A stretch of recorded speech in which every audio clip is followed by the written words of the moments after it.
Bismillahirrahmanirrahim. Assalamu alaikum dear students. Today we will discuss a topic atmospheric pressure and measurement of atmospheric pressure. तो आज जो हम topic discuss करने जा रहे हैं वो है एटमॉस्फेरिक प्रेशर और उसकी जो मेजरमेंट है कि एटमॉस्फेरिक प्रेशर को मेजर कैसे किया जाता है।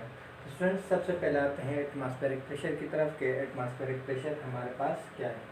तो स्टूडेंट्स एटमॉस्फेरिक प्रेशर जो एटमॉस्फेयर हमारे पास बन रहा है उसकी वजह से जो प्रेशर क्रिएट होता है और प्रेशर हमारे पास क्या है, ऑलरेडी आप लोगों को ये पढ़ाया गया कि pressure is equal to force per unit area के एक बॉडी के ऊपर एक यूनिट एरिया के ऊपर अगर कोई बॉडी फोर्स एग्जर्ट कर रही है तो हम कह सकते हैं कि वहाँ पर क्या क्रिएट हो रहा है, प्रेशर।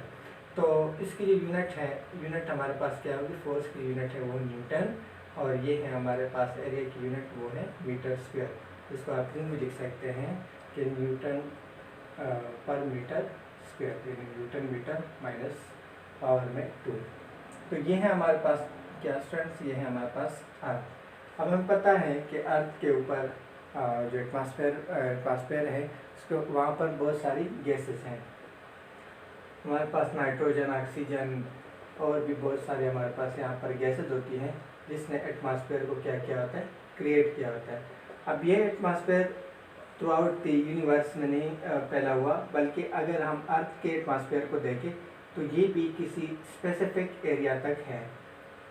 किसी स्पेसिफिक एरिया तक हमारे पास जो यहाँ पर गैसेस होते हैं उनको होल्ड किया होता है। अब होल्ड किसने किया होता है, हमें पता है कि अर्थ जो है वो हर चीज़ को अपनी तरफ अट्रैक्ट करती है और उस फोर्स को हम कहते हैं ग्रेविटी। अब ग्रेविटी यहाँ पर जितने भी गैसेस के पार्टिकल होते हैं वो उसको क्या करेगी, अपनी तरफ पुल करेगी। तो इसी से हमारे पास एक एटमॉस्फेयर क्रिएट हो जाता है जिसको हम कहते हैं एटमॉस्फेयर, जो कि अर्थ का अपना एटमॉस्फेयर है। जितनी इसकी ग्रेविटी की स्ट्रेंथ है इतनी ही अपने लिए इसने एटमॉस्फेयर क्रिएट की हुई है। अब ये जो एटमॉस्फेयर है, ये जो हमारे पास यहाँ पर एटमॉस्फेयर ग्रेविटी की वजह से क्रिएट हो गया, ये हर बॉडी के ऊपर प्रेशर एग्जर्ट करता है। और ये प्रेशर हमें फील क्यों नहीं होता, क्योंकि हमारे इंटरनल जो प्रेशर है वो एक्सटर्नल प्रेशर के तकरीबन इक्वल होता है, जिसकी वजह से हम जो एटमॉस्फेरिक प्रेशर है इसको हम फील नहीं कर सकते। तो अगर यहाँ पर इसकी हम वैल्यू लिखें तो एयर का जो प्रेशर है वो वेरी करता है, वेदर के साथ साथ वेरी करता है।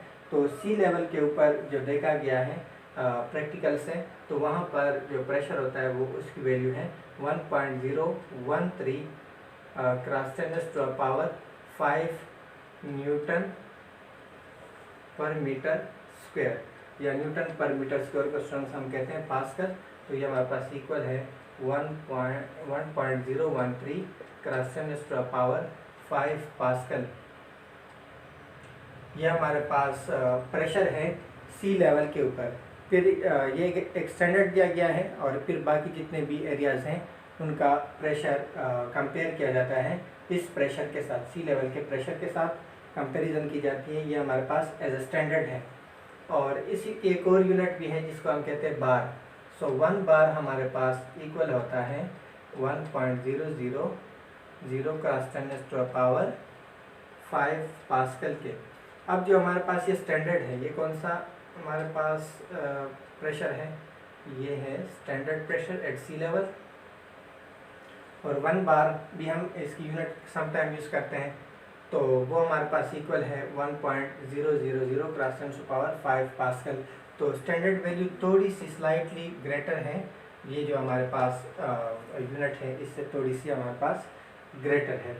तो ये तो हमारे पास एटमॉस्फेरिक प्रेशर है कि एटमॉस्फेयर जो प्रेशर एग्जर्ट करता है हर चीज़ के ऊपर उसको हम कहते हैं एटमॉस्फेरिक प्रेशर। एटमॉस्फेयर बनता कैसे है वो मैंने आप लोगों को काफ़ी डिटेल से पढ़ा है कि हमारे पास जो यहाँ पर डिफरेंट गैसेस होते हैं उनके ऊपर ग्रेविटी एक्ट करती है, तो ये एक स्फीयर में होल्ड हो जाते हैं ड्यू टू ग्रेविटी। और उसी जो हमारे पास एक स्फीयर सा बन गया ड्यू टू ग्रेविटी, वो उसको हम कहते हैं एटमॉस्फेयर। और यही गैसेस जो हर चीज़ के ऊपर जो एटमॉस्फेयर के अंदर हैं, अगर किसी बॉडी के ऊपर ये प्रेशर एग्जर्ट करते हैं तो इसी की वजह से प्रेशर क्रिएट होता है, उसको हम कहते हैं एटमॉस्फेरिक प्रेशर। तो अब हम आ जाते हैं कि एटमॉस्फेयर प्रेशर को जो एटमॉस्फेरिक प्रेशर है उसको मेजर कैसे किया जाता है। यहाँ पर जो वैल्यूज़ हैं ये फिक्स वैल्यूज़ है, आप लोगों को याद करनी पड़ेगी।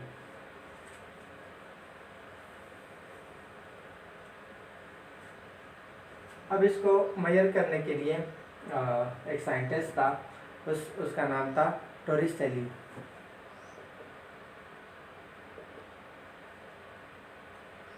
टोरिसेली ये एक साइंटिस्ट था जिसने इसके बारे में काफ़ी अच्छा किस्म का एक एक्सपेरिमेंट किया था और उसने मेजर किया था कि डिफरेंट प्लेसेस के ऊपर जो एटॉमिक प्रेशर है वो कैसे होता है।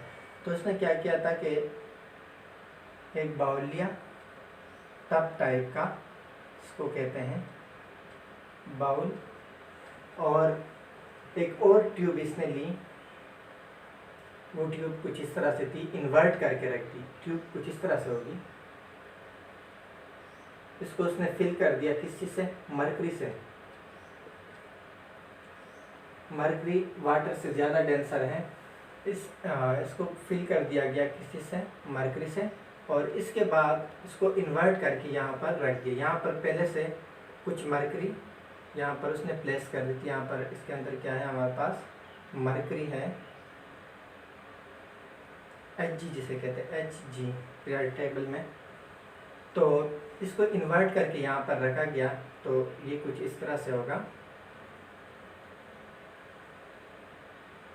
एक ट्यूब होगी जिसके ऊपर स्केल होंगे, इस तरह से कुछ इसके ऊपर स्केल होते हैं, यानी 1 2 3 4 5 इस तरह के इसके ऊपर मिलीमीटर की कुछ स्केल्स होते हैं। अब देखें, ये इसके अंदर भी मरकरी थी। तो ये है हमारे पास मरकरी। इनिशियल इसका जो हाइट था यहाँ से लेकर यहाँ तक, लेट्स से उसको हम कह दें ये है हमारे पास H। अब इसके अंदर यहाँ पर क्या होती है? यहाँ पर इसके अंदर होती है एयर। ये जो ट्यूब थोड़ा सा आपके पास रह गया है, इसके अंदर होती है एयर। अब और तो प्रेशर की जगह नहीं रही, यहाँ पर भी प्रेशर एग्जर्ट नहीं हो सकता, यहाँ पर कहीं पर भी नहीं।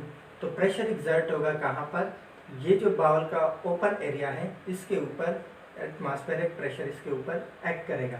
तो जब प्रेशर इसके ऊपर एक्ट करेगा तो ये जो कॉलम है इसके अंदर मरकरी फ्लो करना स्टार्ट कर देगी। तो इसका जो हाइट है H वो क्या हो जाएगा? राइज हो जाएगा। जो यहाँ पर इसका दूसरा यहाँ पर मैं बना लूँ, सेम मैं यही बना रहा हूँ यहाँ पर। जैसे इनिशियल इसका जो था वो यहाँ पर था और फिर प्रेशर एग्जर्ट होने के बाद इसका जो हाइट है वो क्या हो जाएगा? इंक्रीज हो जाएगा। थोड़ा सा इसका हाइट जो है वो क्या हो जाएगा? इंक्रीज हो जाएगा। अगर यहाँ से हम कंपेयर करें तो इनिशियल हाइट ये था और फाइनल हाइट ये। तो यहाँ पर जितनी भी हाइट आ जाती है, का हाइट जितना भी इंक्रीज हो जाता है तो उसको हम कहते हैं कि यहाँ पर प्रेशर ज़्यादा है। अगर आप सी लेवल से ऊपर की तरफ जाते हैं तो वहाँ पर प्रेशर कम होगा। तो ये ट्यूब भी हमारे पास ग्रेजुअली इसकी वैल्यू कम होगी। तो सी लेवल के ऊपर देखा गया कि 760 मिलीमीटर तक जो ट्यूब है वो क्या हुआ? राइज हुआ। वहाँ पर जो एटमॉस्फेरिक प्रेशर है उसने ट्यूब के अंदर मरकरी को कितनी हाइट थी? 760 मिलीमीटर, और इसी को एज ए स्टैंडर्ड रखा गया है। और इसी के थ्रू फिर ये जो वैल्यू है इसको मेजर की गई 1.013 क्रॉस 10⁻⁵ पास्कल। ये जो वैल्यू आई है कुछ कैलकुलेशन के बाद कितनी हाइट के ऊपर, वो हमारे पास सी लेवल के ऊपर कितनी आई है और इसी को एज ए स्टैंडर्ड रखा गया। इस हाइट को भी एटमॉस्फेरिक प्रेशर के लिए स्टैंडर्ड है और ये जो वैल्यू है इसी हाइट से हमारे पास फिर ये वैल्यू आ जाती है प्रेशर के लिए। तो ये भी हमारे पास इसको रखा गया है एज ए स्टैंडर्ड। तो ये था आज का हमारा टॉपिक। उम्मीद है कि आप लोगों को इस टॉपिक के अच्छे तरीके से समझ आ जाएगी। फिर भी अगर कोई प्रॉब्लम हो तो आप कमेंट बॉक्स में क्वेश्चन कर सकते हैं। सो नेक्स्ट टॉपिक के लिए तब तक के लिए अल्लाह हाफिज़।